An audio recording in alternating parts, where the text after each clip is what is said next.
akuntansi. Yang keenam, sambutan dari Ketua PPM FEB UMB, nanti diwakili oleh Ibu Nurul Hidayah. Selanjutnya acara kita keynote speaker dari Universitas Graduate Business School of Business University Sains Malaysia. Setelah itu acaranya adalah pemaparan materi yang akan disampaikan oleh Prof.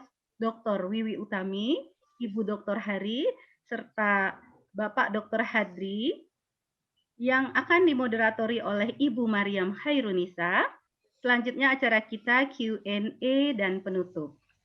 Itu susunan acara kita pagi ini. Sekarang kita masuk ke acara kita yang kedua, lagu Indonesia Raya. Kepada Mas Reza, saya mohon untuk diputarkan lagu Indonesia Raya.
Oke, kita lanjut ke acara selanjutnya, pembacaan doa.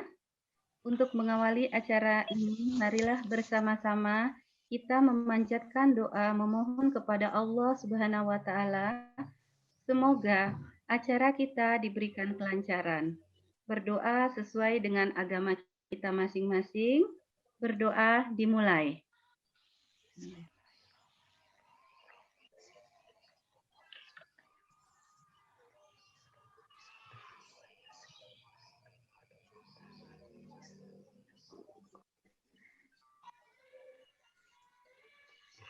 Berdoa selesai. Kita masuk ke acara selanjutnya. Foto untuk dokumentasi acara ini kita berfoto. Diharapkan kepada seluruh peserta untuk menyalakan kameranya masing-masing. Kita take picture. Saya minta tolong kepada Mas Rino. Oke, ada berapa slide, Mas? Oke. Dr. Salmi udah kelihatan gambar anunya, cecek. Sebentar, ya, saya lihat, Prof.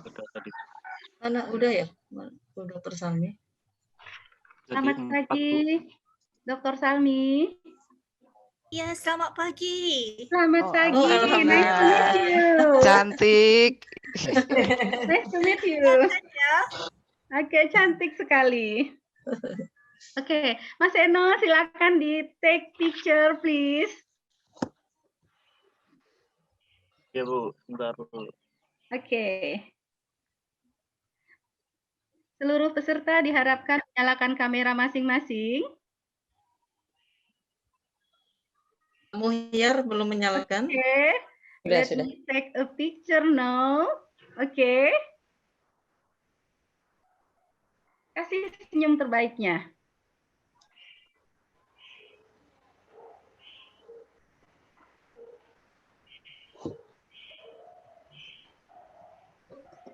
Selesai Mas Eno?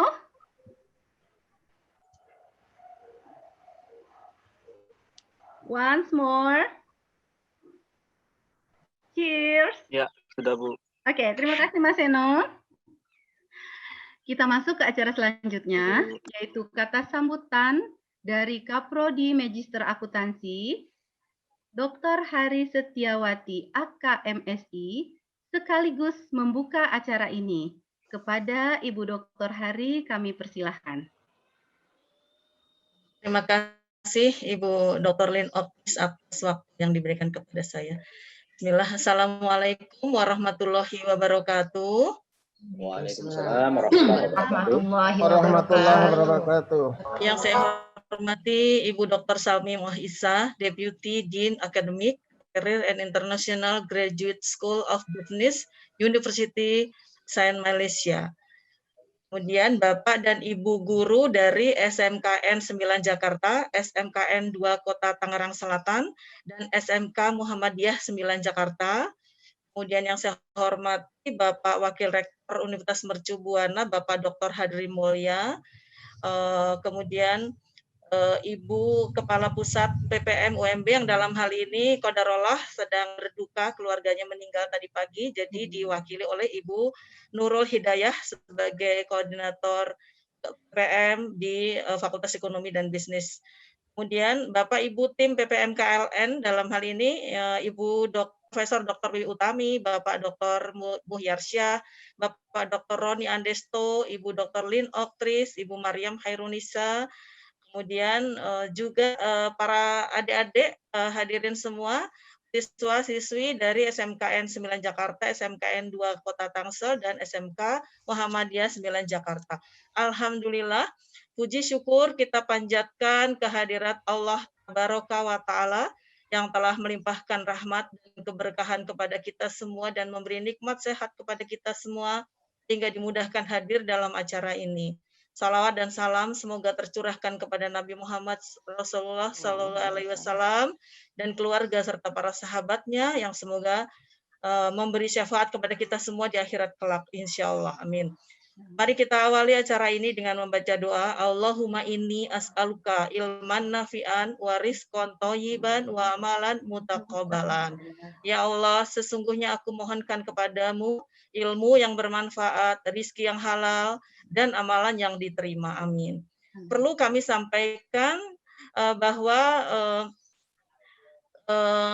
sedianya yang membuka acara tentunya Bapak Wakil Rektor Ibu Dr. Salmi. Qadarullah beliau sedang sedikit ada gangguan kesehatan sehingga sambutannya dan pembukaan ini diwakilkan kepada saya sebagai Ketua Program Studi Magister Akuntansi Pasca Sarjana UMB. Beliau tapi hadir di sini.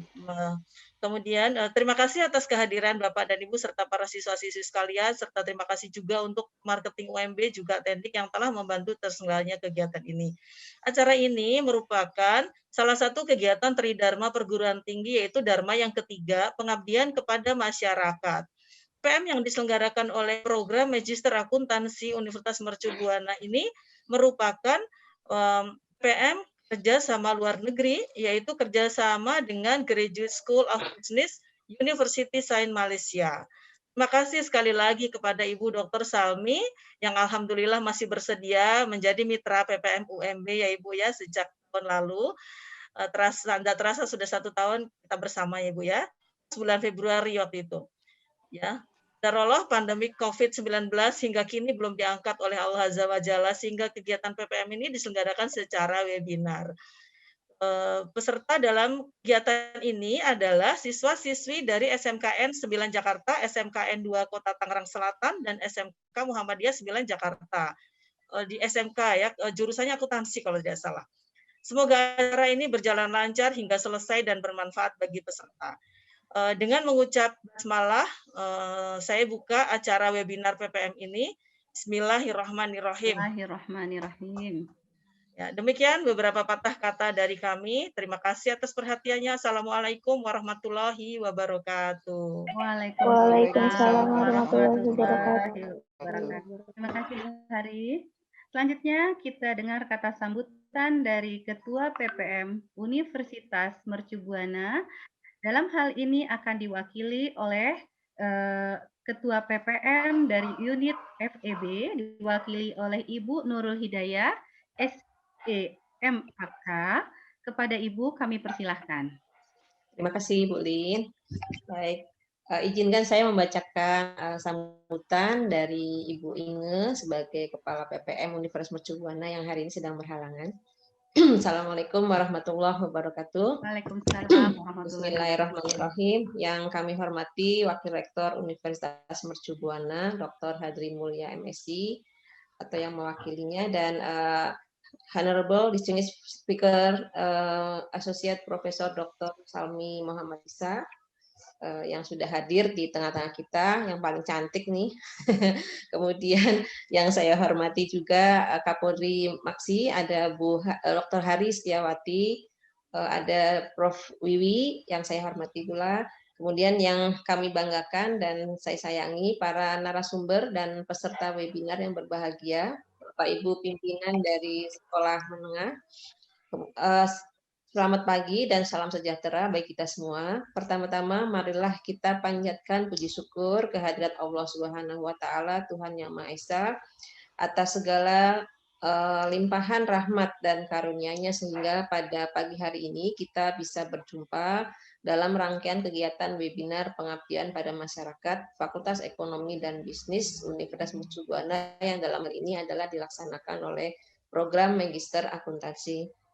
Bapak Ibu peserta webinar yang berbahagia, pada pagi ini tema webinar kita adalah tentang integritas. Ya, integritas merupakan salah satu atribut terpenting ya yang harus dimiliki oleh seorang pemimpin khususnya. Integritas adalah suatu konsep berkaitan dengan konsistensi dalam tindakan, nilai, metode, ukuran, prinsip, ekspektasi, dan berbagai hal yang dihasilkan. Integritas bukan hanya sekedar bicara, pemanisme, tetapi juga sebagai sebuah tindakan. Integritas merupakan 3 kunci yang bisa diamati, yakni menunjukkan kejujuran, memenuhi komitmen, dan mengerjakan sesuatu dengan konsisten. Menyadari integritas adalah perilaku yang perlu dibina dan dibudayakan, dan sebagai wujud nyata kepedulian terhadap masalah sosial masyarakat. Alhamdulillah pada pagi hari ini di tengah-tengah kita telah hadir para dosen dan di Magister Akuntansi Universitas Mercu Buana yang insya Allah nanti akan berbagi pengalaman, siap berbagi ilmu, dan siap berbagi kiat seputar strategi dan kiat terkait dengan integritas.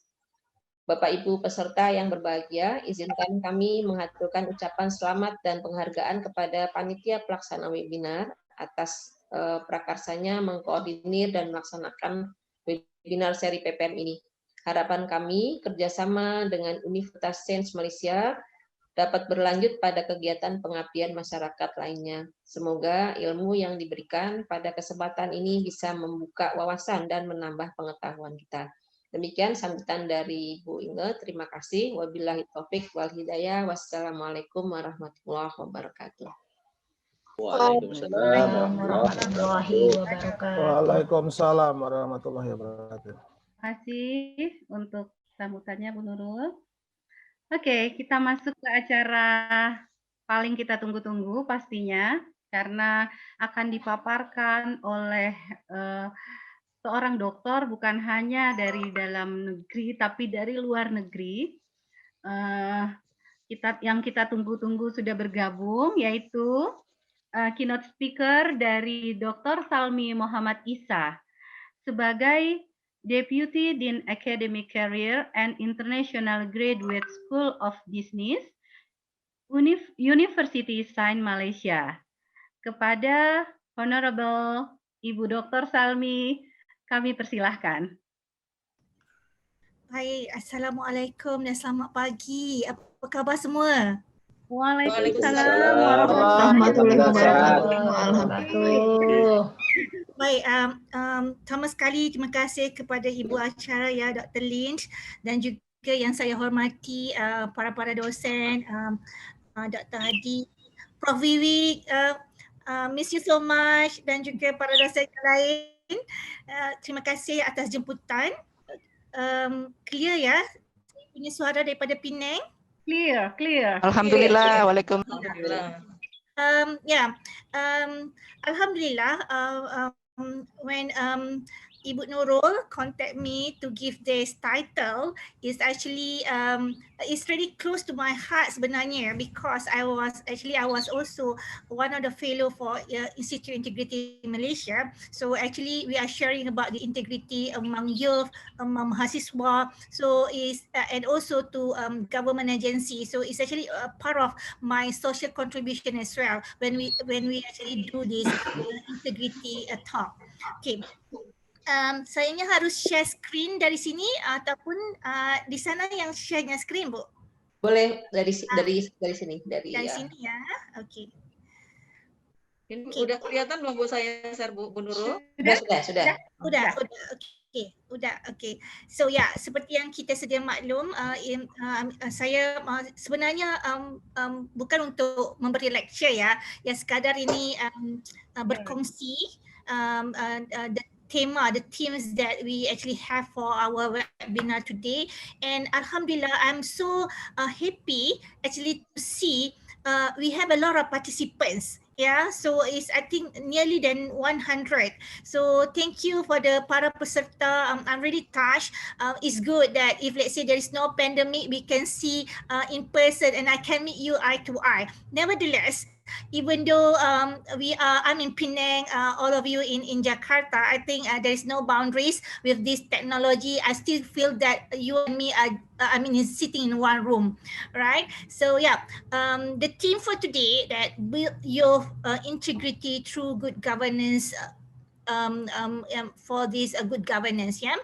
And yeah, yes, as Ibu Chara already myself, I'm Salmi. All right, so from University of Science Malaysia, I've been with a team from UMB since last year. I was in Mercu Buana last year, and yeah, like Ibu Lin said that time flies very fast. It's already a year actually, very, very fast. And we know that pandemic is still there, right? Regardless of whatever challenges that we face, our daily life, our activities still need to continue on, yeah? All right, so next, thank you. Yeah, so let me begin with this Warren Buffett. I think everybody know who is he. Semuanya tahu ya, ini adalah billionaire yang terkenal. Yeah, he said that honesty is a very expensive gift. Don't expect it from cheap people. Apa ya maknanya di sini? Honesty itu, keikhlasan itu sangat berharga. So kita tidak boleh perolehi daripada cheap people, right? So we need to say that honesty is only have by people that have expensive in himself, meaning that have a very high integrity, right? So this is what Warren Buffett said. Okay, next. And he also said that look for three things in a person: intelligence, energy, and also integrity. If they don't have the last one, don't even bother with the first two. What does it mean? It means that in order to be a good person, all right, we must have these three qualities: intelligence, energy, and integrity. But if let's say we don't have the last one is integrity, meaning to say that intelligence won't work, energy won't work. If contohnya ya, kalaunya itu pandai sekali dalam bidangnya, banyak consume energy, tetapinya nggak ada yang akhir sekali itu integrity, lagi dua itu nggak berhasil. So jadinya harus ada integrity yang paling penting, elemen yang paling penting untuk individu itu menjadi individu yang bagus ya, is a good person, right? Okay, next. Yeah. Okay, all right. So organization governance, right? We are here. Okay, para siswa, para siswi di sana ya. Anda juga semua actually in one organization. All right. At the moment, the organization that you are sit in is your institutions. itunya ya campus itu university atau sekolah ya, Panjajaran ya Bu, Panjajaran ya, apa itu? Ya, sekolah tinggi ya. Okay, semuanya itu merupakan organisasi. So when we sit in an organizations, we need to have a good governance. How to have the good governance, and how about is there any bad governance? Yeah, we have to admit that in an organizations we see that there is a good governance and there is a bad governance. So yeah, for mahasiswa, what we should do, right? So are we want to actually sit in a good governance, or we just see that we would like to sit in the bad governance? So where are we? All right. So next slide. All right. So let me begin with this. All right. Why do students? Alhamdulillah Pak Novi. All right. Why do mahasiswa need to care about integrity issue in the country? Why is it so important? And what has to do with integrity and students? Kenapa ya mahasiswa itu harus ambil cakna atau harus ambil tahu tentang integrity? Ya, alright. Next. Okay, I would like to give to you with these two scenario. Let us see that scenario A. For example, in 10 years time, if let's say corruption as our way of life. Alright, corruption is actually ataupun ya dalam bahasa Indonesianya korupsi ya. Ya, korupsi ya. Korupsi, ya, jadinya korupsi itu kita senario A ya, kalau kita beranggapan dalam 10 tahun akan datang, apa akan jadi? Next slide. So seharusnya itu ya, we have the in terms of politician, we have corrupt and money politics. We have seen this. Not only in Indonesia, I think in all over the world as well. We can see the corruptions with the money politics is actually happen, and also civil servant profiteering for own benefit. Itu ya, government agency itu melakukan sesuatu itu hanya untuk benefit diri sendiri, bukannya untuk benefit to others. So this is what okay. And then also businessmen, right? Bribery, alright, itunya korupsi itu. It seems like something which is usually happen. It just like to secure project, alright. And also religious leader, alright, itunya menggunakan integrity itu just for commercialize or religion, ataunya itu menggunanya perkara ini hanya untuk mengkomersialkan religion itu, tapinya itu hasrat religion itu tidak berlaku ya. Next. Dan juga law enforcement officer, alright, we have officer, we have itu badan-badan agensinya, tapinya itu turn a blind eye. We not take any consideration about the law enforcement. And of course, if we have so many corruptions in our community will feel stressed, oppressed, and also distressed, right? And youth, right? You guys, ya, mahasiswa di sana ya. Of course, you will see that there's lack good role models. So ini sangat bahaya. It's very dangerous. And as well that anti-corruption agency, I do believe that in Indonesia as well there is agency to actually protect or control or monitor this integrity issue. They will be shut down. So if let's say we see that this corruption is actually a way of life, all right? Okay, next. And I would like to give to you the scenario B. Next slide. Yeah. Okay. If let's say just now we have scenario A whereby we said that integrity is not a way of life, but we try to put in scenario B whereby in 10 years time we want integrity as a way of our life, right? What's going to happen? Next slide. Okay. If we have this integrity in our way of life, our politician will serve the people ourselves. Alright, yang utamanya itu kebajikan masyarakat ya, itunya masyarakatnya harus diutamakan, right? And civil servant, first class public service delivery. We want to receive service with the first class delivery. even though we come from a third world country, right? But we want to have first class service. Is it possible? Yes, it's possible. If let's say integrity is part of our way of life. And yes, as for businessmen, I know that you guys come from this accountancy and business management and economics. So most probably, I mean, most of you one day will become a businessman and businesswoman. So I mean, with this, if let's say you have integrity as your way of life, you will win the contract based on merit and are honest and also trustworthy. Maknanya di sini ya, I mean melakukan operasi bisnis itu dengan penuh tanggung jawab, dengan penuh keikhlasan, and yang dan maunya mendapatkan sesuatu itu dengan jalan yang betul ya.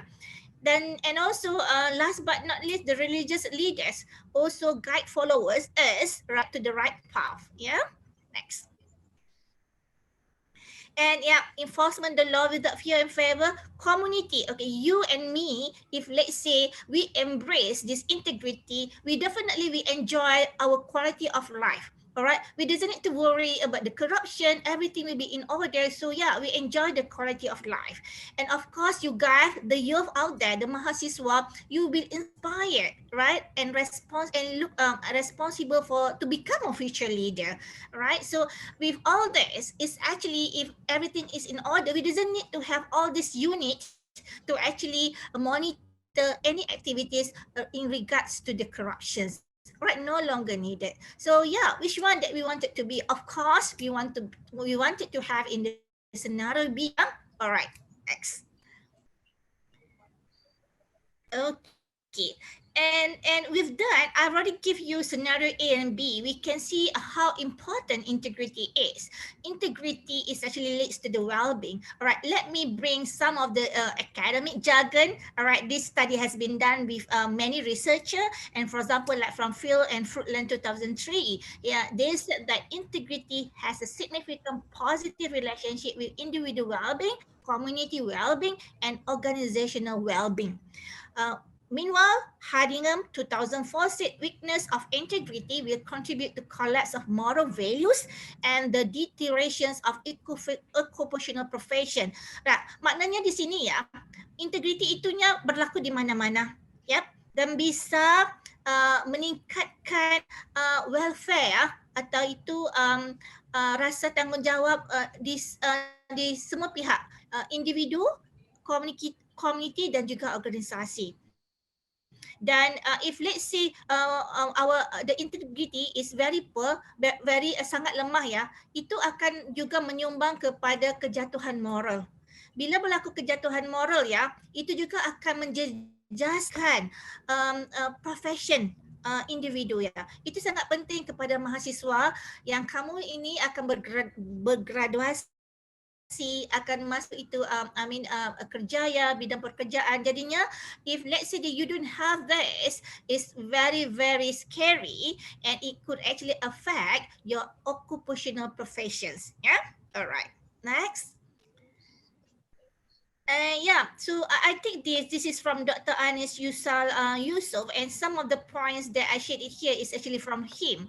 All right, this is also one of the top guy in Malaysia actually that always talk about this integrity. And in his write-up, he said that something wrong with our way of life. All right, we have to admit it's not only happen in Indonesia, but as well in Malaysia as well. We have a lot of issue when it comes to the integrity, meaning to say that something wrong with our life. It could be that we don't see the role model, right? The right role model. I mean, it could be of our religion. We not really understand what our religion asks us to do, right? So there is many ways. And then that what he said that in his write-up is that something wrong with our way of life. So do we need to just sit down? We need to do something, yeah? All right, next. yeah, the need to elevate integrity. Yeah, it's good. I'm happy that UMB is actually taking this initiative to do this webinar and actually use this topic. It's a very, very relevant topic to all mahasiswa. I mean, mahasiswa need to understand this, right? We need to nurture this integrity since not only now, I believe it's from home, right? But here, the role of a UMB is a very good initiative. It's like bring this all together to mahasiswa to really understand more about integrity. That's very good. Thank you. Well done. All right, next. And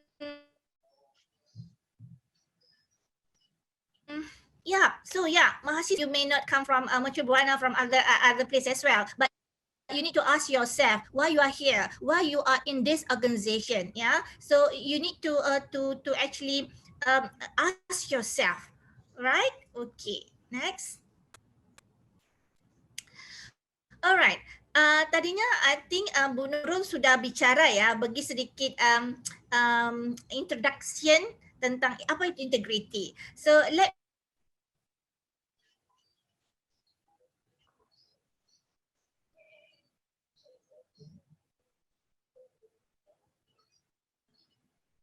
Halo, Dr. Salmi? Waduh, sinyalnya Bu. Bermakna di sini, integrity itu, walau apa itu yang datang kepada kita, kita punya decision, kita punya moral value masih kukuh. Tidak bolehnya dicari-cari. Maknanya itu integrity ini something yang tidak bisa terjejas. Ya, itu secara umumnya apa itu maksud integrity ya. Alright, next.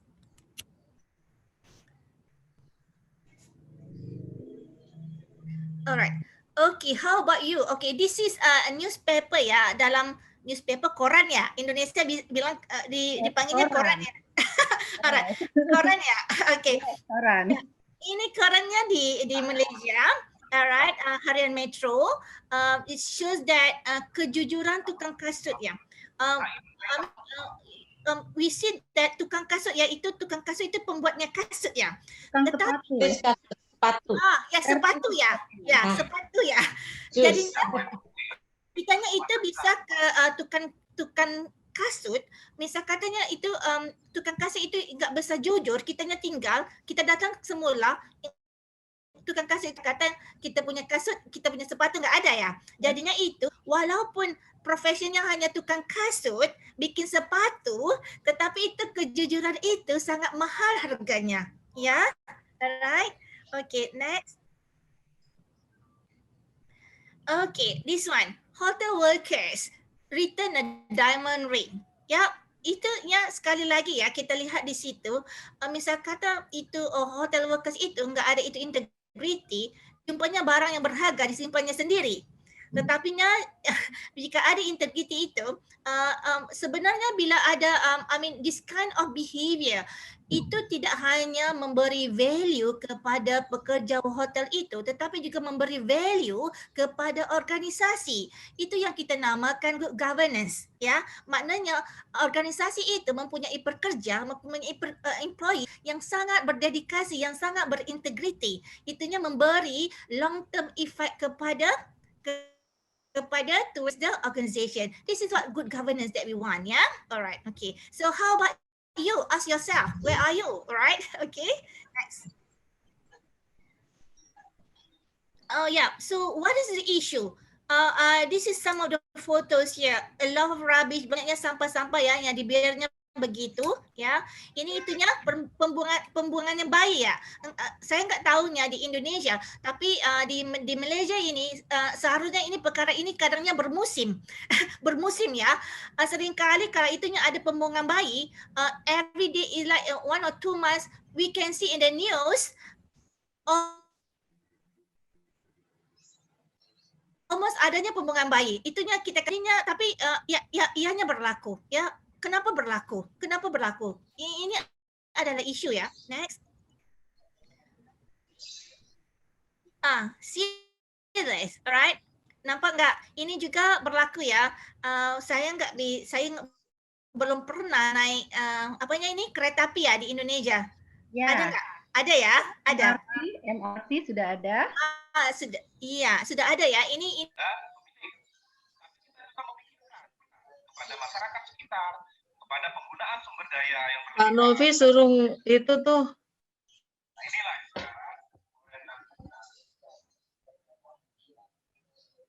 so yes, we see this is a very sad thing, but it's happened. So do we want to have this kind of youth in our generations, right? That's the problem, that's the issue. They're not really cares about others, all right? So sad, yeah?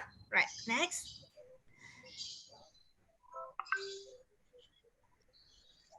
Okay, all right. Then with that, I have actually shared with you the scenario, what things is actually happen.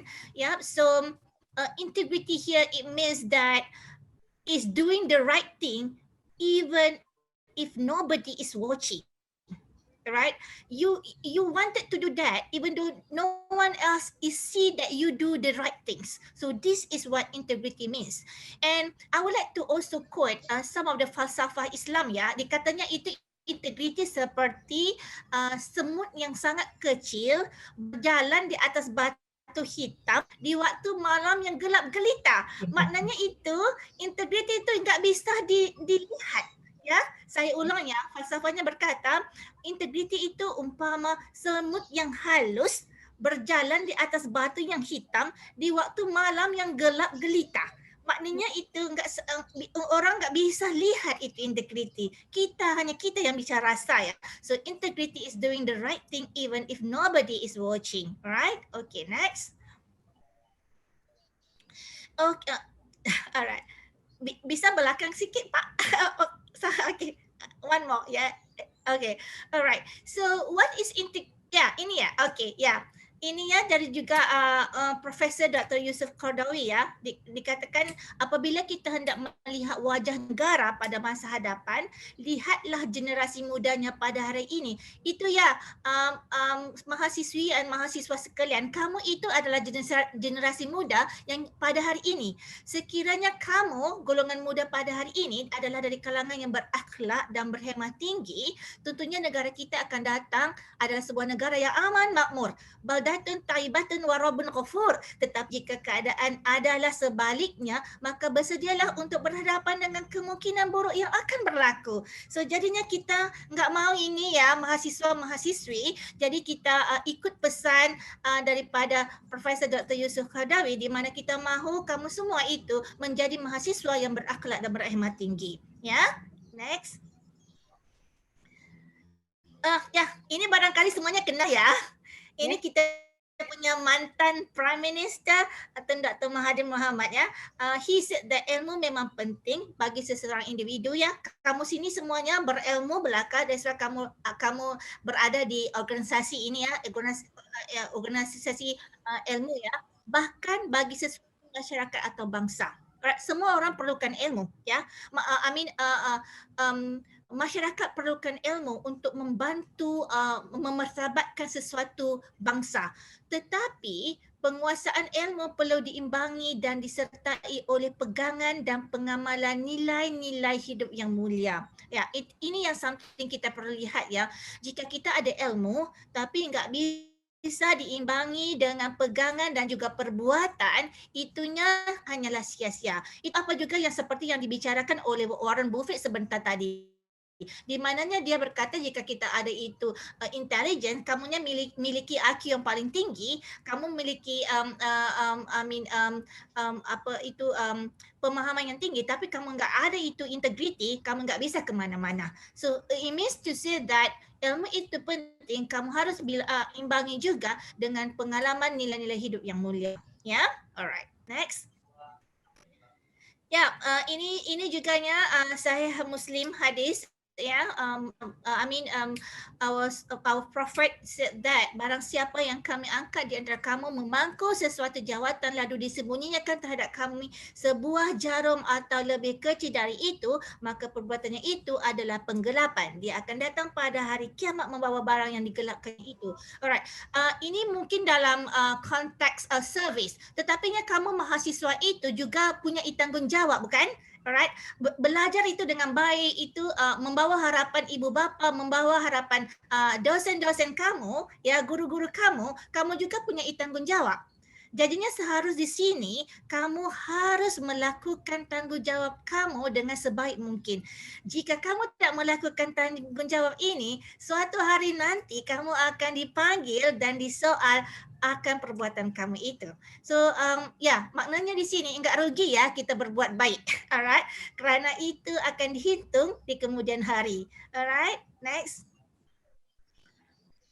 Okay, let me bring into these corruptions. It is sebenarnya it's not only Islam that actually dislike or against corruptions. Alright, other religion as well. The Bible also said that you must not distort justice, you must not show partially, and you must not accept bribe, for a bribe blinds the eyes of the wise and subvert the cause of those who are in the rights. So even Bible said this. Buddhism. Unjust officials are the thief of people's happiness. They defraud both ruler and people and are the cause of the nation troubles. Buddhas also said this, and same goes to the Tirukural. Maybe this one Hinduism. Alright, riches acquired by mindful means in a manner that harms no one will bring both pity and pleasure. Wealth acquired without compassion and love is to be eschewed and embraced. Right, we can see that there is no religion in this world that said that corruption, for example, that something which is good.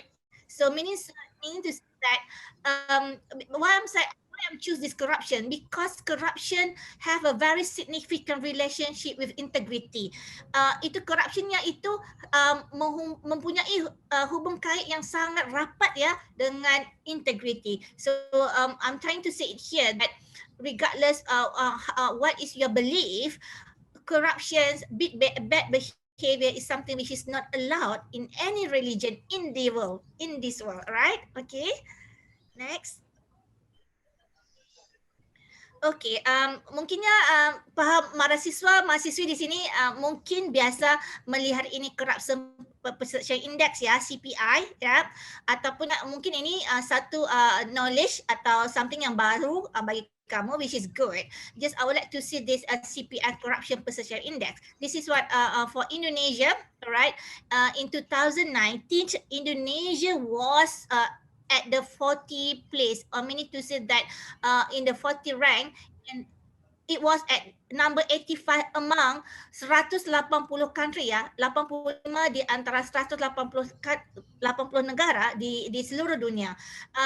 Namun ya, kelihatannya pada tahun 2020 berlaku itu penurunan daripada tangga 40-nya kamu sekarang di tangga 37, dan daripada tangga 85-nya kamu sekarang berada di 120 tangga di antara 180 negara yang lain. Kenapa? Kenapa bisa menurun? Harusnya indeks itu harus meningkat. Bila meningkat itunya lebih bagus. Something wrong somewhere. Alright, based on my readings, it could be of the pandemic. Alright, itunya banyak bisnes itu harus ditutup, jadinya orangnya itu harus survival ya. Jadinya ramai yang itunya mengambil jalan pintas, melakukan perkara-perkara yang tidak seharusnya dilakukan. Itunya juga menyumbang kepada korupsi. Alright, tetapi jikanya itu ya yang kita bilang tadi, kita ngomong tadi, kalaunya integriti itu kukuh, ini tidak bisa berlaku. Walaupun berlakunya pandemi, kamu itu harus insan yang manusia yang sama, mempunyai pegangan nilai-nilai murni yang sama, right? Tetapi ya ini statistik yang sangat reliable yang boleh dijadikan panduan kepada kita semua yang mahasiswa. Kamu itu adalah penyumbang kepada CPI juga ya. Alright, next. Okay, so apakah isu ya? The issues. Bagaimanakah keadaan masyarakat kita pada masa hadapan? Bagaimanakah keadaan ekonomi negara kita pada masa hadapan? Apakah wujud peluang pekerjaan pada masa hadapan? Ya, just to share what happened during this pandemic. I mean, we are in Malaysia. We also facing a lot of people that lost job. I mean, the mahasiswa ya yang barunya bergraduasi enggak ada pekerjaan. Ya, ini sangat runsing dan membimbangkan juga ya bagi kita ya dosen-dosen ini ya. Itu satu yang kita anggap ini yang satu yang kita rasa bimbang ya. Dan siapa kita pada masa hadapan? Alright? So who are we? Dan yang pentingnya sekarang ya semua, apa yang kita harus buat ya? Apa yang kita buat sekarang? Dan apa yang kita buat sekarang menentukan kita apa yang akan berlaku pada masa hadapan ya. Alright, next. Okey, jadinya ini ya harapan kepada mahasiswa-mahasiswa ya saya ya, ibu-ibu dosen, bapa-bapa dosen di sini ya, mau sekali kamu melihat kamu menjadi pewaris kepimpinan negara, mau melihat kamu menjadi penggerak ekonomi, mahu melihat kamu sebagai ejen perubahan, mahu juga melihat kamu sebagai pencipta ilmu dan teknologi, mahu melihat kamu menjadi modal insan untuk sektor awam dan swasta. Kamu ini apabila bergraduasi, ada yang pergi ke sektor awam, ada yang pergi ke sektor swasta. Tapi kamu membawa itu knowledge, nilai-nilai murni yang telah diterapkan oleh dosen-dosen kamu kepada sektor, kepada organisasi, kepada governance yang akan kamu duduki ya. Dan kamu juga menjadi kepada ejen perpaduan. Ini ya harapan kita ya kepada mahasiswa semua di sana ya. Alright, next. Okay, ini saya sentuh sikit ya, touch a little bit about academic integrity. Actually, there is a lot of academic integrity that if I don't have much time to actually share it here. You should give me more than 1 hour if let's say I would like to share about this academic integrity. But just to touch for the mahasiswa, alright, this is something very common, right? You try to cheat. Cubanya meniru itu ya di Dewan Peperiksaan itu agak common. Even sayanya ini di Universitas Malaysia juga kami juga setiap kali berlaku peperiksaan berlaku aja kes-kes penipuan ya, itu biasa. Dan juga isu-isu copy and paste ya, dosennya meminta kamu itu membuat kuliah, latihan, assignment. Ya sekarangnya dengan teknologi ini mahasiswa sangat senang mengambil jalan mudah. Itu hanya copy paste saja. Ya, sedangkan kamu itu bukannya caranya. Yang paling pentingnya bagaimana kamu menggunakan ilmu itu, bukan hanya untuk dapat good grades, untuk dapat 100%, dapat A, tapi apa itu ilmu yang kamu pelajari itu yang lebih penting ya. Biarnya kamu mendapat, of course kita we want you to get a high score, but biarlah itu kamu mendapat itu sederhana aja, tapi itunya titik perlu ataupun kamu sendiri yang bisa melangsaikan tugasan, bukannya kamu itu copy paste from somewhere else. And now the internet and everything is very easy for students to actually copy paste, right? So I think so you should ask yourself before you actually copy and paste and submit to your docent, you should ask yourself what I'm doing now, right? Okay, next. Next, okay, right. Okay, like this is also ya daripada koran-korannya yang di Malaysia ya. Be like them. Kejayaan anak pemandu lori ya, even though kamunya itu darinya family yang biasa aja ya. Jadinya kamu itu bisa juga menjadi seorang yang berjaya. Anak penternak lembu terima anugerah pelajaran, anak penoreh getah ya. Di Malaysia ya, jikanya kamu itu anak penternak lembu, anak penoreh getah itu the social status it could be very low, but it's different from overseas ya. Yang kamu itu bapaknya kamu itu farmer, kamunya yang terkaya sekali ya. Tetapi kalau kitanya di sini di even saya rasanya lebih kurang sama ya di Indonesia dan also Indonesia. Jika kamu itu anak petani, kamu itu social status kamunya rendah ya. Tapi di negara-negara barat kalau kamunya dibilangnya anak farmer, kamu itu kaya sekali. Bapak kamu punya berekar-ekar tanah ya untuk diusaha. So but with this I think you just need to be like them. If let's say you have this nilai-nilai murni dan nilai-nilai the high values ya. Next. We do want you to be this. Siswa edar dadah. Edarnya apa ya dalam bahasa Indonesia itu? Sama ya, edar? Pengedar dadah. Kita apa ya? Pengedar. Sama. Pengedar. Ya, sama. Alright, ya. atau mengedar. Iya. And then kita juga nggak mau dia pelajar ditahan secara ipati liar. I think nowadays, I mean, yeah, it's very scary because with this technology, I mean, this freedom of speech, we can't control, and see that a lot of students that involved with this illness or social with aktiviti sosial yang tidak berhasil, ya. So we don't want this. Yeah. Next. So this is I think everybody know Nelson Mandela, yeah, that go for this apartheid, and he said that I'm the master of my fate, I'm the captain of my soul. So you ask yourself what you want actually.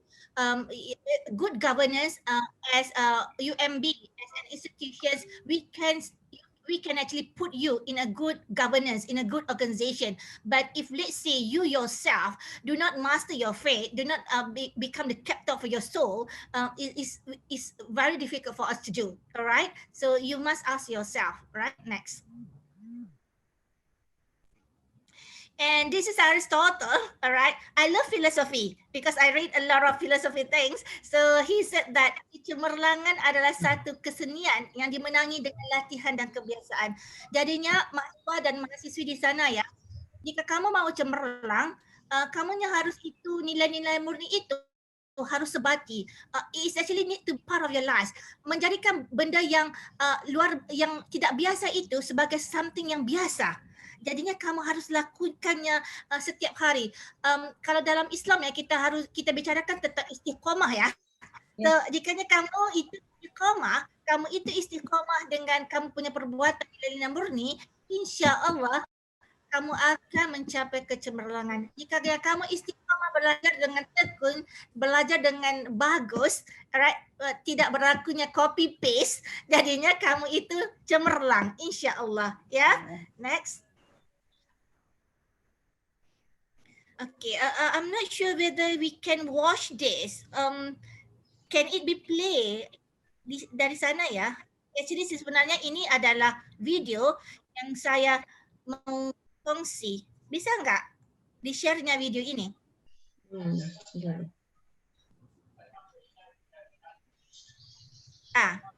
Dikliknya itu.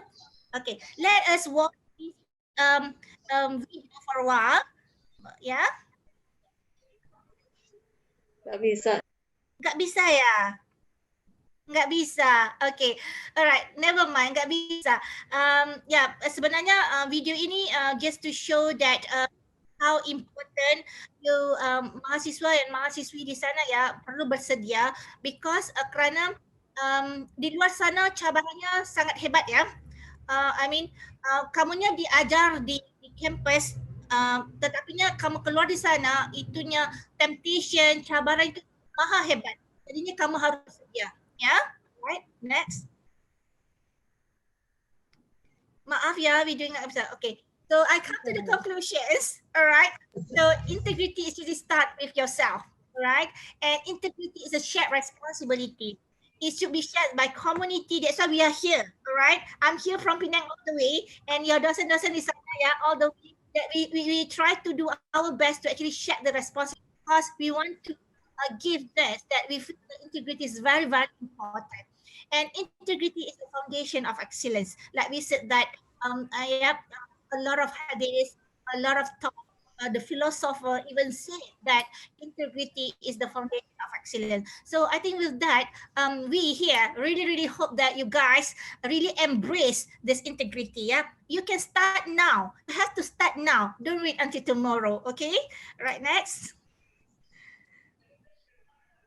Okay, I think everybody also know of Ravin Freya. I also love to watch her talk, and she said that real integrity is doing the right thing, knowing that nobody's going to know whether you did it or not. So I think it's aligned with this falsafah Islam just now that integrity sebenarnya itu seperti semut kecil ya berjalan di atas batu hitam di dalam di malam yang gelap gelita. Itunya sekarangnya kita bicara pasal integrity, if you want to have a good governance, you need to ask yourself. You have to do. You start by yourself. All right. So I think with that, the time that I have, I hope that I give some eye-opening, all right, with the keynote speaker for the rest of the day, that everyone actually achieve our objective for today's webinar. Thank you very much. All right. Thank you. Next. Thank you. Thank you. Dr. Thank Salmi. you. Right. Thank you. Thank you, Dr. Salmi. Very much. Yes, thank you. And motivate for us for implementation. It's a value, I think. Integrity is a way our life. You know, kejujuran adalah mata uang yang laku di mana-mana. It's summary, I think, a good motivated for us. Dr. Salmi, mahasiswa, not college student, but senior high school student from SMK 9 Jakarta, SMKN 2 Tangerang Selatan, and SMK Muhammadiyah 9 Jakarta. Your present, it's to be clear for us, for motivate, and we can get your integrity, honesty. Even if nobody watching us, kita berharap semua siswa-siswi kita, mahasiswa yang kita cintai, siswa yang kita cintai, sangat dapat sekali dalam presentasi.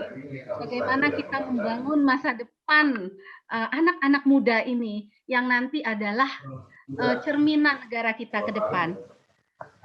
Mungkin sekarang belum ada sesi Q&A, nanti kita lanjut ke materi-materi selanjutnya yang tidak kalah menarik, karena Dr. Salmi sudah mengupas dengan tuntas apa makna integrity, integrity dari diri kita, integrity nanti untuk kedepannya di organisasional kita, sehingga kita membentuk negara yang sebenarnya sangat ideal. Benar ya Dr. Salmi ya? Oke, kita masuk ke acara selanjutnya, akan dipandu oleh moderator kita, yaitu Ibu Mariam Hairunisa akan memandu. Untuk sertifikat dulu, Bu Lin. Penyerahan sertifikat. Saking semangatnya lupa saya sertifikat, Prof. Oke, kita kasih sertifikat kepada Dr. Salmi yang telah menjadi keynote speaker. Minta tolong boleh ditayangkan secara simbolis. Terima kasih ya, Prof. Wiwik. Yeah, thank you very much. Your excellent presentation, Dr. Salmi. Thank you. Okay. Thank you, Dr. Salmi. Thank you. Thank you, everyone. Thank you, mahasiswa. Hope I can see you guys in person. Hope, insyaAllah. Yes. Insya-Allah. Alhamdulillah. Ya, alhamdulillah, terima kasih Ibu Dr. Hari. Ya. Oke, kita lanjut acara selanjutnya, pemaparan dari 3 pemateri yang akan dipandu oleh Ibu Mariam Hairunisa. Kepada Ibu, waktu kami persilahkan. Oke, terima kasih Ibu Dr. Lin Seoktoris MSI CMA selaku MC pada hari ini yang telah memberikan waktu kepada saya untuk melanjutkan dan memandu acara pemaparan materi dengan tema Build Youth Integrity Through Good Organizational Governance.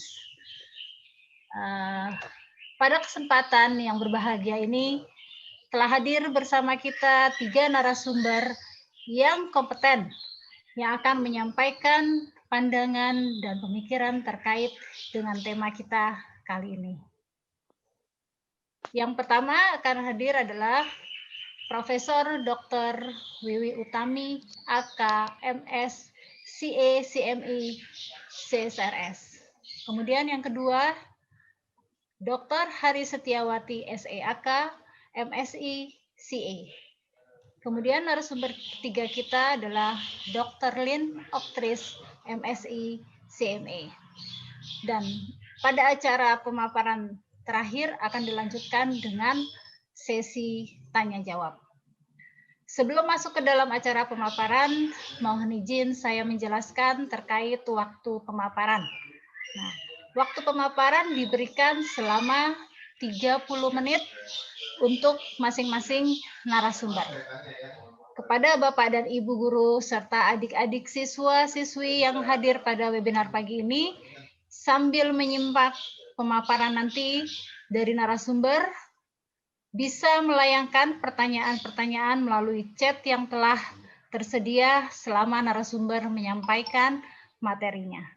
Nah, pertanyaan-pertanyaan akan saya bacakan setelah ketiga narasumber memberikan materi dengan menyebutkan nama. Untuk pertanyaan, siswa dan siswi boleh menyebutkan nama, kemudian asal sekolah, dan pertanyaannya nanti ditujukan kepada siapa narasumbernya. Untuk mempersingkat waktu, kita akan masuk kepada narasumber kita yang ketiga dengan tema Tax Knowledge and Compliance for Taxpayers,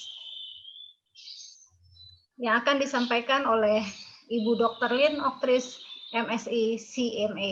Sebelumnya saya akan membacakan CV beliau. Ibu Dr. Lin Oktris, MSI CMA adalah dosen tetap Universitas Mercu Buana, dan beliau menyelesaikan program doktor dari Universitas Trisakti Jakarta. Kepada Ibu Dr. Lin Oktris, MSI CMA, kami persilahkan. Assalamualaikum warahmatullahi wabarakatuh. Terima kasih Ibu Mariam untuk waktunya. Waalaikumsalam, silakan. Waalaikumsalam warahmatullahi wabarakatuh. Apa kabar semuanya siswa-siswi terbaik? Seluruh anak SMK yang nanti menjadi accounting, dan bisa bekerja di aktuaris, pajak, dan lain-lain. Oke, tadi kita udah lihat penjelasan dari Ibu Dr. Salmi, Prof. Wiwi, Ibu Dr. Hari, yang sangat kita ambil manfaatnya.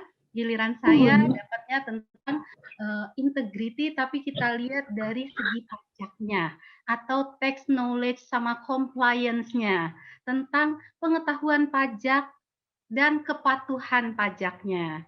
Nah, tim kami di sini sebenarnya ada Pak Dr. Hadri Mulya.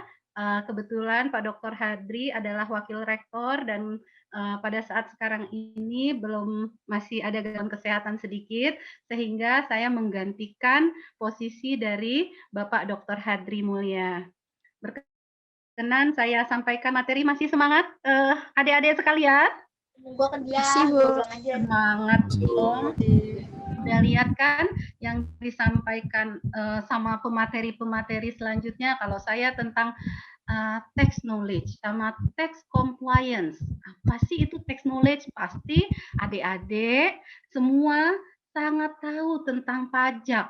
Itu terngiang-ngiang pasti di benak kita tentang pengetahuan pajak. Nah, pengetahuan pajak ini seperti Bu Dr. Hari tadi sampaikan, ini kita juga perlu integrity di sini. Compliance-nya kita harus ada kepatuhan pajak di sini. Jadi dari tema kita, build your integrity through good organizational governance-nya, di tax knowledge ini bisa kita lihat dari apa? Dari dua sisi. Satu dari kita, wajib pajak orang pribadi, dan dari sisi perusahaan, dari wajib pajak badan. Kita sangat tahu, nanti saya jelaskan ke adik-adik sekalian, kalau penerimaan negara kita ini dibiayai oleh pajak. Nah, jadi nanti tidak tahu maka tidak sayang. Jadi pengetahuan pajaknya Ibu kasih tahu dulu, nanti kepatuhannya nanti Ibu kasih tahu juga. Jadi sekarang kita belajar dulu tentang tax knowledge-nya. Oke, selanjutnya kalau misalnya adik-adik melihat pertanyaan mendasar. Tadi Bu Hari, Prof. Wiwi sudah membicarakan tentang good corporate governance, tentang tata kelola. Dr. Salmi udah bicara tentang integrity, itu juga barangnya. Bu Hari berbicara tentang accounting-nya. Nah, sekarang kita sebagai seorang accounting, karena Ibu tahu adik-adik sekalian adalah siswa SMK dan jurusan akuntansi, nih bagaimana kita mencatatnya? Kalau saya lihat dari segi pajaknya, penjualan, di penjualan itu ada pajaknya, benar kan? Benar. Habis itu pembayaran gaji, itu ada pajaknya, benar nggak? Benar. Pembayaran sewa, itu ada pajaknya. Penerimaan pendapatan jasa itu ada pajaknya. Jadi pajak ini sangat berguna buat apa? Buat pendapatan negara kita. Nah, dari pos-pos pajak di dalam laporan keuangan yang telah disajikan oleh Ibu Dr. Hari tadi, di sini ada beban pajak kita yang itu ada di laporan keuangannya di paling bawah. Di paling bawah sebelah mana? Paling bawah setelah EBIT, earning before tax, baru kita taruh teksnya. Habis itu ada utang pajak, adanya di mana? Adanya di neraca. Habis itu ada aset dan liabilities pajak tangguhan. Wah, ini udah agak-agak berat, tapi nggak apa-apa. Yang penting adik-adik mengerti dulu, tahu dulu tentang pajak kalau kita lihat di satu laporan keuangannya. Terus bagaimana dengan pengungkapannya atau dia naruh-naruhnya di mana? Oke. Saya masuk ke sini. Kalau kita bikin perusahaan, kenapa pajak ini penting? Karena 80% penerimaan negara kita dibiayai oleh pajak. Walaupun hakikatnya teman-teman mendengar, sejak pandemi ada insentif-insentif yang diberikan oleh pemerintah ke dalam untuk wajib pajak. Jadi kita ada PMK-PMK-nya, ada peraturan-peraturan khusus, keputusan-keputusan khusus dari Menteri Keuangan, peraturan Menteri Keuangan untuk insentif pajak. Tapi adik-adik sekalian, saya lihat dulu nih pajak di dalam perusahaan. Waktu kita bikin perusahaan, kita sewa. Kalau kita sewa, kita bayar pajak atas sewa. Itu nilainya 10%. Tapi kalau kita beli nih, kita lihat. Kita bayar PBB. Waktu kita beli baru, kita bayar BTHTB. Terus waktu perusahaan kita ada di satu daerah, perusahaan kita bayar pajak daerah. Oke, lanjut lagi. Pada saat kita bikin perusahaan, kita punya karyawan. Seakan-akan nih teman-teman jadi entrepreneur semua nih. Jadi itu punya karyawan. Berarti nanti perusahaan kita memotong PPh 21 untuk kita setorkan ke negara. Oke, kita lanjut. Terus habis itu kita melakukan pekerjaan atau kita menjual barang. Nah, itu ada namanya PPN. Kalau PPN kita sudah menjadi PKP atau pengusaha kena pajak, nanti pajaknya kita setor ke negara. Nanti Ibu terangkan berapa sih kisaran-kisaran pajaknya ini? Itu. Nah, pajak-pajak ini seluruhnya kita setor ke negara. Itu untuk apa? Untuk membiayai negara kita. Nah, apa yang harus ada di sini? Oh, saya lupa nih. Ada nih di paling ujung dipotong PPh 23 atas penghasilan. Jadi itu ada namanya withholding tax terhadap pajak. Jadi nanti kalau misalnya kita melakukan penyerahan jasa dari penghasilan perusahaan itu, kita dipotong PPh pasal 23 yang akhir tahun kita bisa kreditkan. Nah, ini semua disetor ke negara. Kita lapor ke KPP dengan sistem self-assessment. Jadi teman-teman hitung sendiri, bayar sendiri, lapor sendiri. Nah, itu maknanya. Jadi inilah negara kita ini bisa terbentuk belanja negara, bayar gaji ke pegawai, membuat jembatan, membuat rumah sakit dan lain-lain untuk fasilitas umum. Pajak inilah penerimaan utama negara kita selain dari devisa dan lain-lain. Jadi pajak ini adalah kumulatif pertama yang negara kita harapkan dari kita. Jadi kita harus tahu, harus menyadari untuk pajak ini. Dari sini boleh nanya loh. Nah, hubungannya lagi dengan integritas itu apa? Kalau adik-adik mulai dari diri adik-adik, generasi muda ini menyadari betapa pentingnya pajak ini, dan nanti adik-adik bekerja di dalam satu lembaga, mungkin pajak, siapa yang pengen kerja di pajak? Tunjuk tangan. Atau boleh di-unmute sebentar. Ada yang pengen kerja di pajak? Ada yang pengen kerja di pajak, ada yang pengen punya perusahaan atau jadi entrepreneur, ada yang mau jadi pegawai, ada yang mau jadi aktuaris, ada yang mau jadi akuntan, ada yang mau jadi dosen. Nah, kebetulan kami dosen pendidik mentransfer ilmu ini kepada adik-adik. Oke, kita lihat lagi pengetahuan tentang pajak. Nah, di sini kalau kita lihat pajak di dalam perusahaan, waktu di sini kita tahu nih, pajak dalam perusahaan itu apa saja? Ini semua yang Ibu terangkan. Ibu lanjut ya. Habis itu pajak orang pribadi. Apa itu wajib pajak orang pribadi? Pribadi kita sendiri. Apa itu? Pajak penghasilan. Itu ada namanya PPh 21. Nah, apa itu PPh 21? Pajak penghasilan yang kita dipotong dari perusahaan atau orang pribadi itu kalau dia sudah melebihi PTKP-nya, dia wajib menyetorkan pajaknya ke negara atau sudah dibayarkan oleh perusahaan dan teman-teman terima bukti potongnya. Itu PPh pasal 21. Tarifnya berapa, Bu Lin? Tarifnya itu ada sesuai proporsional menurut PP pasal 17, pasal 1, 2, 3 itu proporsional. 0 sampai 50 juta itu 5%, di atas itu 10%, 50 sampai 150 dan seterusnya. Cara menghitungnya gimana, Bu? Nah, cara menghitungnya itu insya Allah gampang. Sekarang sosial media itu sudah tersedia. Prinsipnya seluruh penghasilan kita ditambahkan. Nah, penghasilan kita ditambahkan dengan tunjangan-tunjangan lainnya, kita kurangin. Kalau dia pegawai tetap biaya jabatan, setelah itu dikurangin PTKP. Apalagi itu PTKP, Bu Lin? Penghasilan tidak kena pajak. Nah, berapa jumlahnya? Jumlahnya bisa di-searching juga untuk wajib pajak orang pribadi 54 juta. Jadi kalau teman-teman atau adik-adik gajinya masih 4,5 juta, itu belum kena pajak karena masih di bawah PTKP. Ibu lanjut dulu. Itu PPh 21. Bagaimana dengan PPh 22, Bu Lin? PPh 22 adalah PPh yang dipotong atau melakukan impor barang. Jadi kalau impor itu ada PPh 22. Bagaimana PPh 23, Bu Lin? PPh 23 adalah withholding tax atau PPh dan atas penghasilan kita. Bagaimana dengan PPh 24 dan 26? PPh 26 seperti PPh 21 tapi itu untuk objek pajak luar negeri.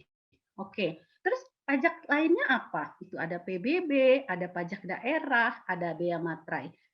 Boleh tunjuk tangan kalau masih ragu. Habis itu ada PPh 25, pajak penghasilan. Jadi PPh itu banyak, ada PPh 21, 22, 23, 24, 25, 26, 27, 28, 29. Itu pengetahuan-pengetahuan itu nanti adik-adik bisa digodok. Jadi bisa ikut private A, lulus private A, bisa ikut private B, bisa ikut private C. Itu kenapa? Nanti adik-adik bisa menjadi konsultan pajak di situ. Oke ya, Ibu lanjutkan. Ini Ibu lewatkan. Atau mau Ibu terangkan juga boleh. Apa sih bedanya pajak itu dengan akuntansi? Nah, kalau kita lihat pajak itu berdasarkan undang-undang, akuntansi itu berdasarkan PSAK atau EFS. Perbedaannya, kalau akuntansi itu perbedaannya permanen, kalau pajak itu temporer. Kalau di bawah itu berkaitan dengan penelitian. Jadi Ibu lewatkan saja karena ada gap antara untuk efektivitas tax rate-nya. Oke, pajak. Wah, kita udah panjang-panjang, tapi kita nggak tahu apa itu pengertian pajak. Nah, Ibu lewatkan. Pajak itu adalah nih, dipungut berdasarkan undang-undang. Dari berapa ahli yang dulu tidak menunjukkan ada kontrapretasi langsung. Jadi kita nggak langsung bayar pajak terus kita dapat jembatan, nggak gitu. Tapi dipungut berdasarkan undang-undang, ada undang-undangnya. Dipungut negara baik pemerintah pusat atau pemerintah daerah, diperuntukkan pengeluarnya untuk pemerintah atau public investment, setelah itu mempunyai tujuan lain atau reguler. Maksudnya tujuan lainnya public investment itu seperti jembatan, rumah sakit, sekolah-sekolah negeri. Kalau yang lainnya apa? Reguler, misalnya gaji pegawai, gaji polisi, gaji lain-lain. Dan kita betapa pentingnya pajak ini menjadi salah satu item dari penerimaan negara.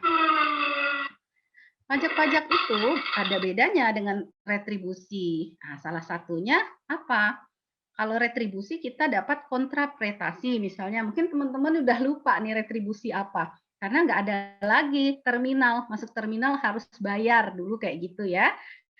Mobil-mobil yang masuk terminal harus bayar. Sekarang retribusi jarang kita temuin. Habis itu ada perbedaan pajak dengan sumbangan, pasti berbeda karena kalau sumbangan yang mendapat adalah penerima sumbangan. Saya lanjut aja biar sesi diskusinya lebih asik. Kalau ini penting, fungsi pajak. Fungsi pajak itu ada fungsi budgeter, ada fungsi reguler. Nah, fungsi budgeter ini sumber penerimaan utama negara kita. Kalau reguler kayak PPN atau pajak pertambahan nilai, ada misalnya minuman keras, itu kan pajaknya lebih besar, pajak pengusaha kecil yang lebih rendah. Itu artinya ada redistribusi dan demokrasi. Nah, kita lihat nih azas-azas pajak. Ada equality, katanya pajak itu adil dan merata, baik secara vertikal maupun horizontal.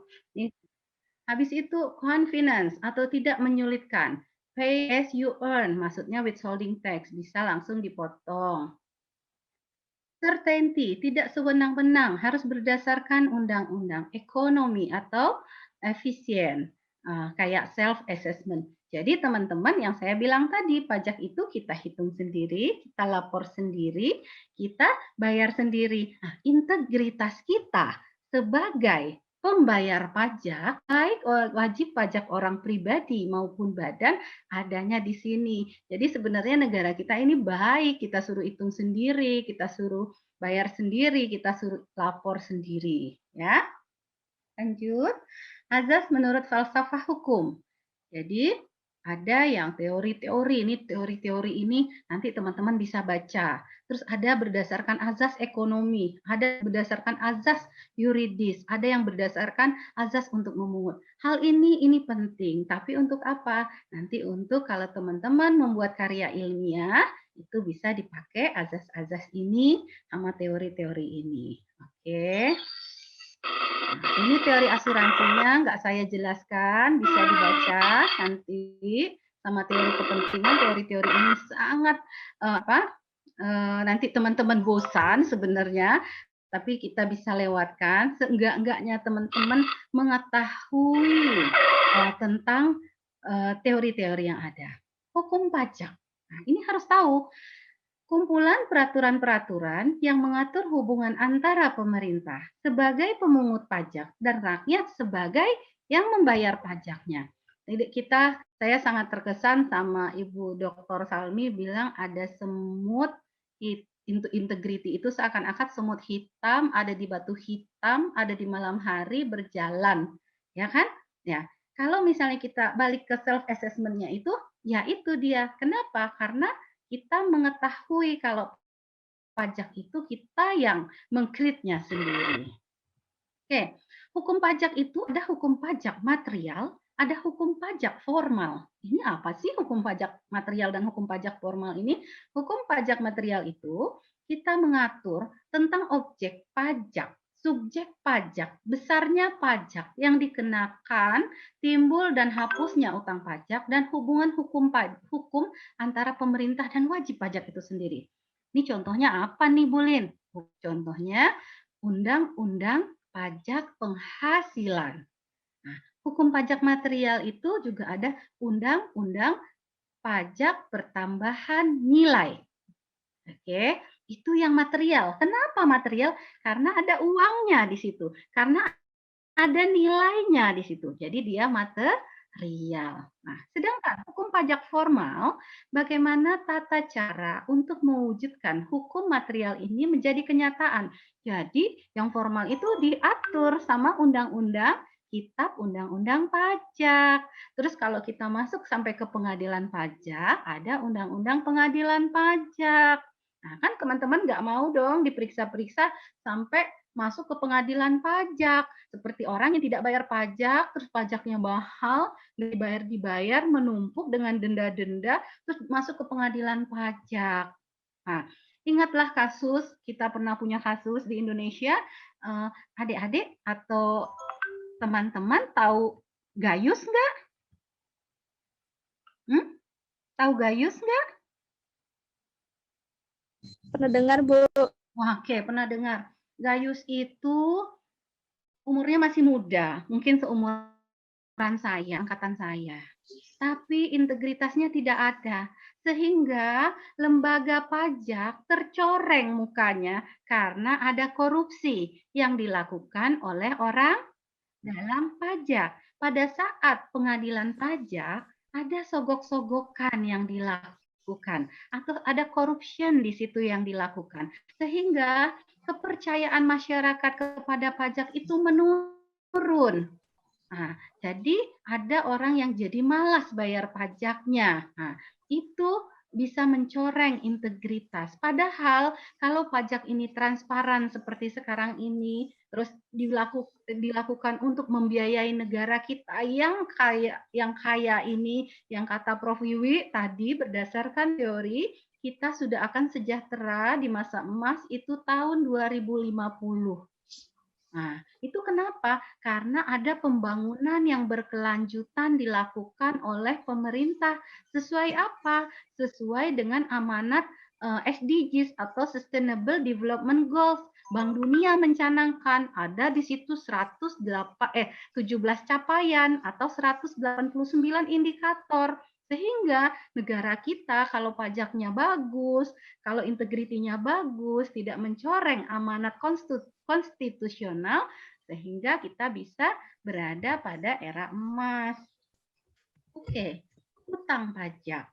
Kita tadi udah pajak pengertiannya udah, pajak di perusahaannya udah, hukum pajak udah. Sekarang hutang pajak. Kapan saat timbulnya hutang pajak? Secara material saat diberlakukannya undang-undang. Secara formal saat kita ditagih atau diterbitkan oleh Fiskes. Misalnya nih, saya dagang. Nah, di perdagangan saya itu kan ada pajaknya. Misalnya, kalau perusahaan saya belum PKP, nggak ada PPN. Tapi saya ada namanya PP nomor 23, 0,5% kalau omset saya tidak sampai 4,8 miliar kan harus saya serahkan ke negara karena tercatat di pembukuan saya. Itu harus saya laporkan. Ternyata saya nggak lapor-laporkan. Akhirnya saya ditagih sama Fiskes. Kenapa? Karena saya sudah mempunyai NPWP. Dilakukan pemeriksaan. Akhirnya datanglah surat ketetapan pajak atau SKP. Terus kapan nih saya berakhir hutang pajak saya? Pada saat saya membayar. Terus ada kompensasi. Apa sih ini kompensasi lagi? Istilah-istilah pajak itu banyak ya. Adik-adik sekalian, nanti boleh. Yang pengen core-nya masuk ke pajak itu boleh. Banyak peluang-peluang di situ. Kompensasi itu kita boleh mengkompensasikan pajak bulan kita yang sekarang dari pajak bulan kita, kelebihan bayar pajak kita bulan lalu. Itu boleh kita kompensasi. Habis itu berakhirnya utang pajak daluarsa pajak. Pajak itu kadaluarsa kalau sudah lewat dari 5 tahun. Habis itu ada pembebasan atau penghapusan seperti kemarin. Ada apa? Teks apa kemarin? Isu yang ini?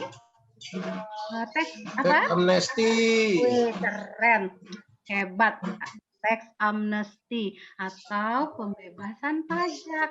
Kita boleh membebaskan pajaknya, tapi ada aturan-aturan yang berlaku. Nah, kalau saya lihat atau Ibu lihat, jenis pajak itu kalau kita golongkan, ada berdasarkan golongannya, ada berdasarkan sifatnya, ada lembaga pemungutnya. Kalau kita lihat jenis pajak, kalau dari golongan ada pajak langsung. Pajak langsung ini seperti apa nih? PPH. PPH kenapa pajak langsung? Karena menyangkut diri pribadi kita. Habis itu pajak tidak langsung PPN. Karena yang bayar PPN itu kan sebenarnya ditagihkan kepada konsumen. Jadi tidak langsung. Terus pajak subjektif, pajak objektif, pajak pusat, pajak daerah. Saya lanjutkan. Saya berapa menit lagi, Ibu Mariam? Masih lama nggak? Masih 10 menit lagi. Oke, saya lanjutkan. Menurut sasaran objeknya tadi nih, berdasarkan subjek baru dicari objeknya PPh. Kalau objeknya itu PPN dan PPNBM. Kalau teman-teman sudah tahu ke dalam situ, nanti teman-teman bisa ahli juga di dalam pajak. Pajak langsung yang tadi seperti PPh, pajak tidak langsung seperti PPN dan PPNBM. Oke, di antara anak-anak ibu nih atau siswa-siswa sekalian yang pernah bantu orang tuanya untuk lapor SPT adakah?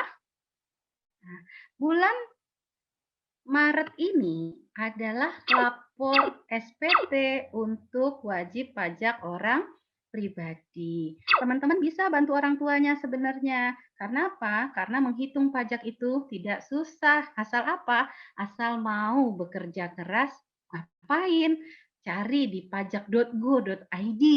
Nanti di situ sangat user friendly. Program-program ISPT, sistem-sistem ISPT, itu teman-teman bisa pelajari. Seperti teman-teman main Instagram, jadi nggak susah, oke ya. Terus pajak menurut pemungutnya, pajak pusat, pajak daerah, nanti boleh dibaca ada PPh, PPN, PPNBM, pajak reklame, pajak hiburan, pajak rumah makan. Nah, ini pajak pusat, ini pajak daerah. Nah, di sini ada perlawanan pajak. Apalagi nih perlawanan pajak?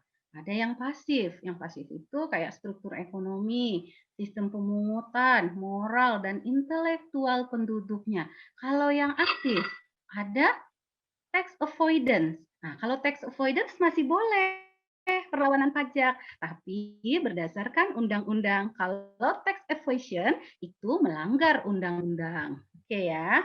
Ini stempel pajak atau cara pemungutan pajak. Kalau yang fiktif PPh 25. Maksudnya apa lagi nih Bu Lin? PPh 25 itu karena kita bisa cicil dari bulan ke bulan. Kalau yang real PPh 21 yang dipotong diri kita sendiri dan PPh 23 yang dipotong pihak lain. Ada yang campuran PPh 29. Nanti di akhir tahun ada namanya pajak PPh 29. 25-nya untuk cicilan, selisih bayar antara 25 dan 21 serta 23 yang kita kreditkan namanya PPh 29. Oke, kita sampai ke sistem pemungutan pajak. Ada official assessment. Tadi Ibu bilang, kalau official assessment kita ditagih oleh Fiskus. Kalau self assessment kita yang hitung sendiri. Kalau withholding tax system itu kita bisa dihitungkan oleh perusahaan kita. Nah, itu dari pajak. Nah, sedangkan tax compliance-nya sendiri itu pemenuhan pajak sendiri. Kalau teman-teman sudah tahu terhadap pajak itu fungsinya apa, pasti kita akan patuh terhadap pajak. Jadi itu intinya dari kepatuhan. Kepatuhan itu adalah kontinuitas suatu perusahaan, terus kepatuhan itu juga termasuk di dalam integritas.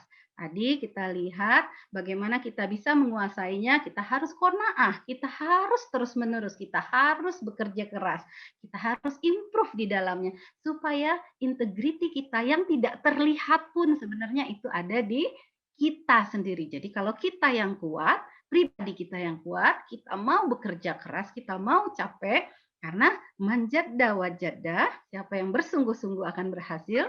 Man sabara safira, siapa yang bersabar dia akan beruntung. As you sow, so will you reap. Apa yang kita tanam, itu yang kita tuai. Jadi siswa-siswa sekalian harus tahu, kalau kita tanam padi, tumbuh padi. Tapi ada ilalang sedikit. Tapi kalau teman-teman tumbuhkan ilalang, atau masa muda digunakan dengan hal-hal yang tidak yang tidak bermanfaat ke depannya, ya kita akan menjadi sampah di masyarakat. Itu pesan dari Ibu. Terima kasih atas segala terima kasih atas perhatiannya. Mohon maaf atas segala kekurangan. Saya kembalikan ke moderator. Saya ucapkan wassalamualaikum warahmatullahi wabarakatuh. Waalaikumsalam warahmatullahi wabarakatuh. Mohon maaf Bu Mariam, Iya. anak-anak absen. Saya lupa mengingatkan absen dan kuesioner ya Ibu ya. Iya. Oke. Untuk daftar hadir dan kuesioner sudah bisa diisi ya adik-adik ya. Yang Tolong mengisi lihat di daftar hadir chatnya. baru 60 Bu. Yang mengisi daftar hadir baru Yang 60 mengisi ya. daftar hadir baru 60. Kalau tidak mengisi daftar hadir tidak dapat sertifikat. Kalau tidak lengkap kuesioner juga tidak dapat sertifikat. Oke? Dan OVO dan penggantian OVO. Iya, ada penggantian OVO dari Universitas Mercu Buana dan kerjasama dengan luar negeri. Terima kasih Ibu. Assalamualaikum warahmatullahi wabarakatuh. Oke, terima kasih Bu Lin atas pemaparannya terkait dengan tax knowledge seperti yang jargon-jargon dari Dirjen Pajak.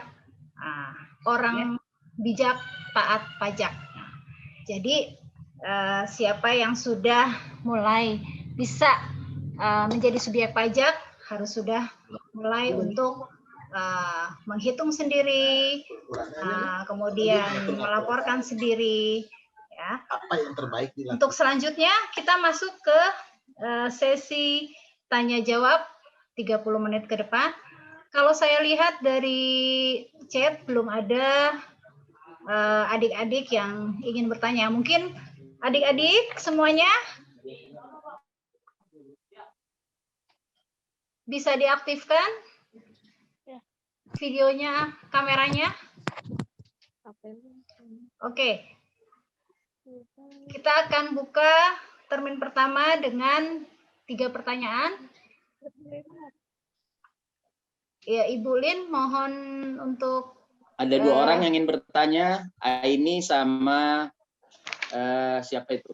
Ya. Kenapa Bu? Ya, mohon ininya apa namanya materinya di close dulu sebentar. Maaf. Oke. Close. Oke. Maksudnya? Oke, ini ada yang mau bertanya. Tiara Sofia, silakan. Tiara. Dia nanya Mana? Sudah ada di chat yang ingin bertanya? Ya. Oke. Waktu itu sebentar, ini ditujukan kepada siapa? Sebentar saya membacakan. Waktu itu saya pernah baca berita tentang pulsa, voucher, token listrik, dan kartu perdana yang akan dikenakan PPN dan PPh. Maaf kalau salah itu sistemnya bagaimana ya Bu? Ini terkait mungkin dengan pajak. Berarti penjual pulsa akan membayar pajak mengenai pulsa atau token listrik tersebut atau bagaimana ya Bu? Dan tarif pajaknya berapa ya Bu? Gitu. Mohon mungkin ini ditujukan kepada Ibu Dr. Lin. Terkait dengan token pulsa, voucher, dan sebagainya. Pertanyaan, apa kita sampai 3 ya? Sebentar. Pertanyaan dari Vera. Apa saja yang perlu dipersiapkan ketika ada keinginan untuk menjadi seorang akuntan, Bu? Ini untuk ditujukan untuk Ibu Dr. Hari. Ya, kemudian satu lagi. Perbedaan pajak dan akuntansi berdasarkan PSAK dan pajak berdasarkan undang-undang. Mohon dijelaskan. Ini juga terkait mungkin nanti Bu Hari dan Bu Lin ya. Itu 3 pertanyaan pertama. Silakan. Oke, terima kasih pertanyaannya. Mau Bu Hari dulu yang jawab atau saya boleh Bu? Izin. Silakan Bu Lin dulu, nggak apa-apa. Ya. Terima kasih Bu Hari. Pertanyaan dari Tiara, Mbak Tiara atau Mbak Tiara dari SMK 9 SMK Negeri 9 Iya. Jakarta, benar ya? Iya. Terima kasih. Ini terkait dari peraturan Menteri Keuangan itu PMK 06, PMK 03 tahun 2021 tentang kajian dari Menteri Keuangan untuk menerapkan PPN terhadap pulsa token listrik perdana. Ini sebenarnya hanya untuk penyempurnaan dari apa? Dari penerimaan negara. Jadi gini, jadi PMK ini sedang dikaji nanti yang dikenakan itu sebenarnya nanti Telkomsel misalnya sebagai provider, dia kan menjual pulsa, ya kan mengeluarkan kartu perdana. Including kartu perdana itu di penjualannya itu termasuk PPN di dalamnya. Terus bagaimana impact-nya dengan masyarakat? Nah, di sini ini masih menjadi kajian-kajian kita bersama. Bagaimana nanti yang dikenakan itu adalah badannya terhadap PPN-nya. Jadi end user-nya apakah nanti menjadi bagian dari harga pokok terus dijual ke masyarakat akan bertambah 10%, bukan seperti itu prakteknya, tapi ini yang dicari objek pajak badannya, misalnya providernya Telkomselnya atau pusatnya atau PLN-nya, sehingga nilai jual dari dia kalau nanti akan disamakan atau dikumulatifkan, apakah harga pulsa itu akan bertambah atau bagaimana. Ini pun akan dikaji dari kami beberapa konsultan pajak menjadi kajian bersama dari PMK 06 ini. Ini tujuannya sebenarnya untuk mendapatkan tambahan pemasukan dari pemerintah karena pembelian pulsa dan kuota itu mempunyai core yang lebih banyak atau penerimaan itu bisa dijadikan sebagai objek pajak. Itu Tiara, jawaban dari Ibu. Tapi nanti ini juga masih menjadi kajian-kajian. Terus tarifnya itu akan embed ke dalam biasanya PPN itu menjadi harga penjualan kepada provider. Nanti bagaimana ke agent, bagaimana ke distributor, bagaimana sampai di end user atau pihak tidak langsungnya ke masyarakat. Mungkin ada tambahan nanti biaya yang diiniin. Tapi kalau misalnya PPN itu kan pajak masukan ditambah pajak keluaran itu yang dibayar oleh perusahaan. Begitu dari saya, Tiara. Semoga bisa mencerna ini dan kita tunggu informasi-informasi selanjutnya yang lebih update dari pemerintah. Itu Bu Hairunisa. Oke, terima kasih Bu Dr. Hari dan Bu Dr. Lin atas jawabannya. Semoga memberi pencerahan untuk adik-adik semua ya yang sudah bertanya. Saya buka lagi termin kedua untuk 3 pertanyaan yang sudah masuk.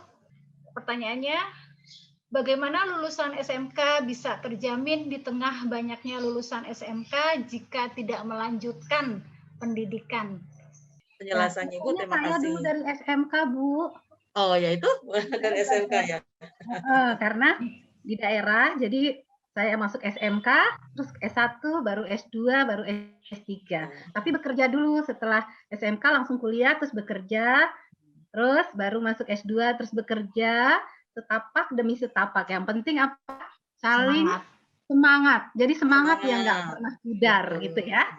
Siapa tahu bisa kayak Prof. Wiwi ya. Amin. Tapi masih jauh. Amin, amin. Ya. Oke, sudah. Terima kasih Bu Dr. Hari, juga Bu Dr. Lin dan Prof. Wiwi untuk jawaban. Semoga jawabannya bisa memberi pencerahan untuk adik-adik kita semua. Cukup 2 termin saja ya, pertanyaan kita buka. Alhamdulillah, rangkaian materi telah disampaikan oleh para narasumber.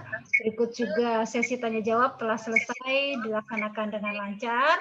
Semoga apa yang telah disampaikan memberikan motivasi bagi adik-adik untuk terus menuntut ilmu dan melanjutkan pendidikan ke jenjang yang lebih tinggi dengan minat dan bakat yang kalian miliki. Ya. Terima kasih kepada narasumber. Mari kita berikan aplaus yang meriah kepada mereka. Tolong dibuka kameranya. Terima kasih. Terima kasih juga kepada adik-adik siswi dan Bapak Ibu guru yang telah berpartisipasi. Tak ada gading yang tak retak. Mohon maaf jika ada kekurangan ketika saya mengintroduksi acara ini. Saya kembalikan kepada MC Ibu Dr. Lin Oktoris. Terima kasih. Assalamualaikum warahmatullahi wabarakatuh. Waalaikumsalam. Waalaikumsalam warahmatullahi wabarakatuh. Terima kasih kepada seluruh siswa-siswi sekalian. Kita sampai kepada penghujung acara. Terima kasih kepada Dr. Salmi, Prof. Willy, Dr. Hari, dan semuanya, terutama Ibu Bapak Guru yang telah mendampingi siswa dan siswa-siswi yang kami cintai. Finally, thank you very much for your attention. I hope this webinar will be benefit for us. Please my apologize if I have a mistake. Kalau ada sumur di ladang, boleh kita menumpang mandi. Kalau ada umur kita panjang, boleh kita bertemu lagi. Terima kasih. Amin.